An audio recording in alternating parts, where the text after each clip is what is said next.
संसद में बजट सत्र के दौरान नेता प्रतिपक्ष राहुल गांधी ने सरकार की नीतियों की ऐसी परत खोली जिसे सुनकर आपके होश उड़ जाएंगे।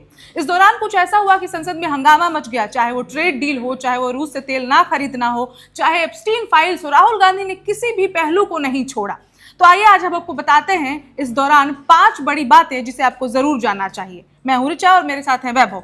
वैभव, सबसे पहले ट्रेड डील पर राहुल गांधी ने क्या बताया, जो क्या क्या हंगामा हुआ, आप सबको विस्तार से बताइए। देखिए, ट्रेड डील को लेकर राहुल गांधी ने कहा कि ये बराबरी वाली डील नहीं है, इसमें अमेरिका का ज़्यादा ध्यान रखा गया है और सरकार ने पूरी तरह से ट्रंप के आगे सरेंडर कर दिया है। तो उनका ये कहना है कि इस ट्रेड डील में ना तो हमारे किसानों का ध्यान रखा गया है, ना भारतीय बाजारों का ध्यान रखा गया है, ना भारतीय आईटी सेक्टर का ध्यान रखा गया है। तो उन्होंने कई सारी चीज़ें गिनाई, कई सारे क्षेत्र गिनाए कि इस क्षेत्र में भारत को नुकसान होने जा रहा है और उस नुकसान की वजह ये ट्रेड डील होने जा रही है, क्योंकि ट्रेड डील में भारत ने बराबरी वाला काम नहीं दिखाया है। बराबरी इस ट्रेड डील में नहीं दिख रही है, इसमें अमेरिका को ज़्यादा महत्व दिया गया है। तो पहला तो उनका ट्रेड डील को लेकर ही हमला था।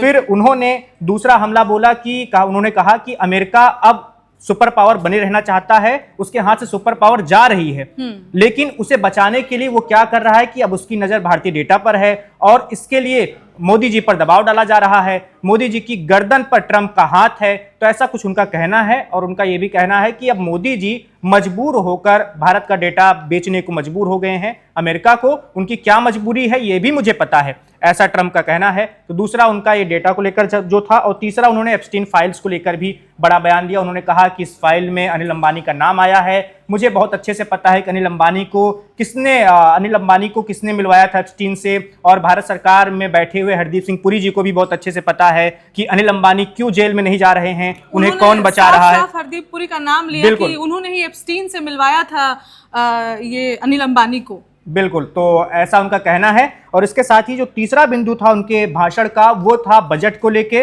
उन्होंने बजट को लेके कहा कि रक्षा क्षेत्रों का गला घोटा जा रहा है, खासकर अडानी के द्वारा। और उन्होंने कहा कि मोदी जी और उनकी सरकार दुनिया भर में घूम घूम कर कहती है कि ये युद्ध का दौर नहीं है, इस दौर में युद्ध नहीं होना चाहिए, लेकिन हकीकत तो ये है कि ये युद्ध का ही दौर है। दुनिया भर के अलग अलग हिस्सों में युद्ध हो रहा है और भारत अपनी तैयारियों को पुख्ता नहीं कर रहा। भारत सिर्फ और सिर्फ एक तरीके से सपने में जी रहा है, वो हकीकत को स्वीकार कर ही नहीं पा रहा। तो ऐसा कहना है। इसके साथ ही इन्होंने बजट वाले मुद्दे पर ही अडानी को भी घेरने की कोशिश की और उन्होंने कहा कि रक्षा क्षेत्र में अडानी को क्यों घुसाया जा रहा है। ना तो उनके पास इस क्षेत्र की विशेषता है, ना उनके पास कोई उनकी कंपनियों का ऐसा इतिहास रहा है कि उन्होंने बहुत अच्छा काम किया हो रक्षा के क्षेत्र में। फिर भी सरकार अपने करीबियों को मदद पहुंचाने के लिए जबरदस्ती अडानी को रक्षा के क्षेत्र में घुसाती चली जा रही है। तो उनका ये तीसरा जो था वो बजट को लेकर था, खासकर रक्षा बजट को लेकर। और उनके भाषण का 5वां जो प्रमुख बिंदु था वो था रूस से तेल को लेकर। जैसा कि आपने बताया, उनका कहना है कि ट्रंप के आगे झुक गए हैं मोदी जी और इसी वजह से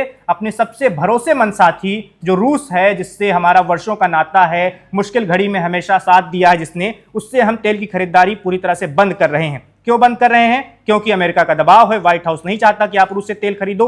और राहुल गांधी का यह भी कहना है कि अमेरिका कौन होता है हमें ये बताने वाला कि हमें तेल कहां से खरीदना चाहिए और कहां से नहीं खरीदना चाहिए। वो कौन होता है ये बताने वाला कि आप वेनेजुएला से खरीद लीजिए, आप अमेरिका से खरीद लीजिए। हमारी मर्जी, हम स्वतंत्र राष्ट्र हैं, हम संप्रभु राष्ट्र हैं, हमें जहां मर्जी होगी, जहां हमें सस्ता तेल मिलेगा वहां से खरीदेंगे। तो राहुल गांधी का मोटा माटी उनके भाषण का 5 प्रमुख जो बिंदु था वो हमने आपको बता ही दिया। पहले उन्होंने ट्रेड डील को लेकर घेरा, दूसरा उन्होंने भारतीय डेटा को लेकर आरोप लगाए मोदी सरकार पर, तीसरा उन्होंने एप्स्टीन फाइल्स को लेकर अनिल अंबानी का नाम लिया, हरदीप सिंह पुरी का नाम लिया। उसके बाद फिर उन्होंने बजट को लेकर, खासकर अच्छा बजट को लेकर सरकार को घेरा और आखिरी में तेल की खरीदारी को लेकर भी सरकार को घेरने की कोशिश की है। तो मोटा माटी राहुल गांधी ने इन सभी पहलुओं को छूते हुए एक तरीके से सरकार पर ऐसा निशाना साधा है कि अब संसद में ये जो गतिरोध है ये रुकने वाला नहीं है, क्योंकि सरकार की ओर से भी जवाब देने की कोशिश की जा रही है, लेकिन मंत्री जो हैं वो बचते दिख रहे हैं, ऐसा भी नजर आ रहा है। क्योंकि हरदीप सिंह पुरी ने कहा कि आप सबूत दिखाइए, तो स्पीकर ने कह दिया कि नहीं, मैंने सबूत नहीं मांगा, आप संसद में सबूत नहीं दिखा सकते। तो बहुत असमंजस वाली स्थिति आ गई है सरकार में भी। और हालांकि उम्मीद जताई जा रही है कि कुछ ही देर के बाद सरकार के किसी प्रमुख मंत्री के द्वारा एक प्रेस कॉन्फ्रेंस की जाएगी जिसमें इन सभी सफाई दिया जाएगा, बिंदुओं पर सफाई दी जाएगी और जवाब दिया जाएगा। तो फिलहाल सरकार के जवाब का इंतजार है। बिल्कुल वैभव, ये भी हुआ संसद में एक वक्त पे ऐसा हो गया जैसे जब किरण रिजिजू और राहुल गांधी आपस में भिड़ते दिखाई पड़े। किरण रिजिजू ने भी सबूत मांगे कि आप जो ये बात कह रहे हैं इसकी सबूत क्या है। वहां पर स्पीकर ने इंटरफेयर किया, चीजों को वहीं पर रोक दिया। लेकिन कुल मिलाकर एक बात तो तय है कि राहुल गांधी ने सरकार की सभी नीतियों की ऐसी ऐसी परतें खोली जिस पर सरकार हमेशा से बचती रही है। अब देखना है कि जैसा कि आपने बताया कि आगे के प्रेस कॉन्फ्रेंस में क्या होता है, वो भी अपडेट हम आपको दिखाएंगे। अभी के लिए इतना ही। देखते रहिए one India Hindi. Subscribe to One India and never miss an update. Download the One India app now.